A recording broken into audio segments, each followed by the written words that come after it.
দুটো টাকার বান্ডেল নিজে বাড়িতে রিজার্ভমেন্ট দিয়েছিল।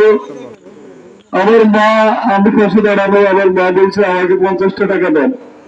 তখন সম্ভবত 2001 সালে বা তারপরে আমার পুরো স্মরণ নাই।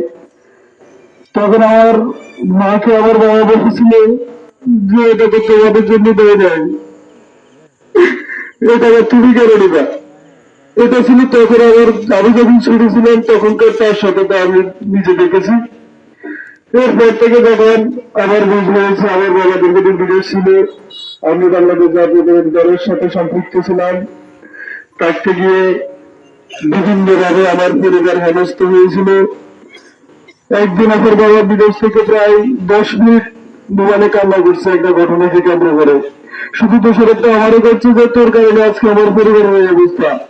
আমি বলছি ভাই রাজনীতি ছেড়ে দিব, আমি ওর করবো না। কান্না বাবা এখানে করছে, আমি এখানে করছি। এরপরে বাইরে এই সমাজে আমার বাবা যখন বিদেশ থেকে আসছে, অনেকের সাথে আরো চলাফেরা করছে।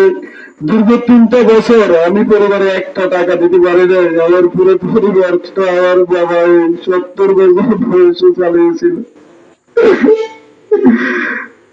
আমি কি বুঝতেছি না কিছু, কি হলো আমার। আমি কত টাকা গেছি আমার বাবাকে দেখতে পাবো। 1 মিনিটের জন্য আমি কথা বলতে আমার বাবার সাথে।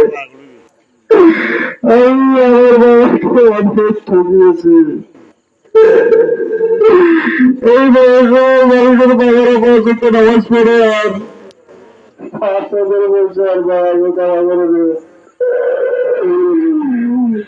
আর যদি কেউ যদি আমার বাবার কাছ থেকে যদি কেউ কোনো টাকা পয়সা নালন পায়না থাকেন, তারপরে আমাকে বলবেন।